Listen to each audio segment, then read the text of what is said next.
कहानी की शुरुआत में हमें साइबेरिया की एक जेल दिखाई जाती है जहां बहुत सारे जर्मन फौजियों को कड़कड़ाती ठंड में लाइन में खड़ा किया गया था। दरअसल जब वर्ल्ड वॉर 2 खत्म हुआ तो रूस ने ढेर सारे जर्मन फौजियों को बंदी बना लिया था। उन्हें कोयले की खदानों में दिन रात भारी काम करवाया जाता था। यूं तो इस जेल की सुरक्षा कुछ खास टाइट नहीं थी, लेकिन फिर भी कोई भी कैदी भागने की हिम्मत नहीं जुटा पाता था, क्योंकि इस जेल के चारों तरफ सिर्फ जमा देने वाली बर्फ ही बर्फ थी। ये जेल किसी भी इंसानी गाँव से पूरे 18,000 किलोमीटर दूर थी। अगर कोई भाग भी जाता तो साइबेरिया की कड़ाके की ठंड उसे जिंदा नहीं छोड़ती थी। जेल बर्फ के इस विशाल मैदान के बीचों बीच बनी थी, इसलिए भागने का ख्याल भी किसी के दिमाग में नहीं आता था। लेकिन इन बंदियों में एक शख्स ऐसा भी था जिसका दिमाग बहुत तेज चलता था। वो अपनी बीवी और बेटी से मिलने को बेताब था। उसका नाम था ह्यूबर्ट ब्रिंकफोर्ड। उसे इस जेल में 25 साल की सजा सुनाई गई थी और वो नहीं चाहता था कि उसकी जिंदगी का आधा हिस्सा यहीं कट कर रह जाए। इसलिए ह्यूबर्ट किसी भी हाल में इस जेल से फरार होना चाहता था। किस्मत से एक दिन उसे ये मौका मिल ही गया। वो एक कोयले की मालगाड़ी में छुपकर किसी तरह इस जेल से निकल भागा। बाहर निकला तो खुले आसमान में तारों को देखकर उसकी खुशी का ठिकाना नहीं रहा, मगर उसे नहीं पता था कि उसकी ये खुशी ज्यादा देर की नहीं थी। थोड़ी ही दूर जाने के बाद मालगाड़ी अचानक रुक गई। ह्यूबर्ट ने बाहर झांका तो उसने देखा कि एक रूसी सैनिक बंदूक ताने उसके सामने खड़ा था। बदकिस्मती से वो पकड़ा गया। जेल से भागने की सजा में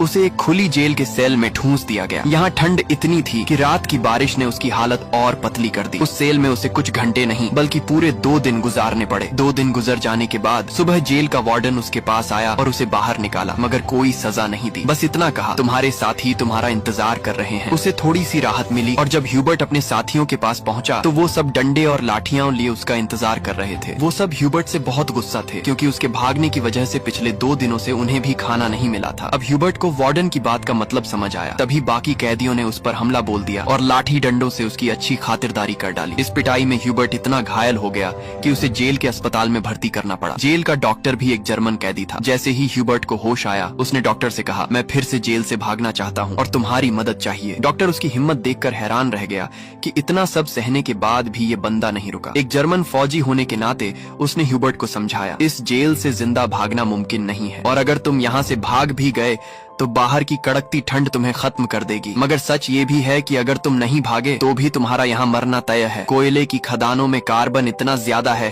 कि वो हवा के साथ तुम्हारे शरीर में घुस चुका है और कैंसर जैसी खतरनाक बीमारियां तुम्हें हो सकती हैं। इसलिए डॉक्टर ने कहा, तुम्हें एक आखिरी बार भागने की कोशिश जरूर करनी चाहिए। फिर उसने अपने सारे गर्म कपड़े, बर्फीले जूते और जरूरी सामान ह्यूबर्ट को दे दिया। साथ ही बताया कि उसे रेलवे लाइन के पास खाना छुपा हुआ मिल जाएगा। इतना ही नहीं, उसने ह्यूबर्ट को एक बंदूक भी दी ताकि वो अपनी हिफाजत कर सके। दरअसल डॉक्टर ने ही ये सब खाना, बंदूक, गर्म कपड़े आदि जमा किए थे, क्योंकि वो खुद भी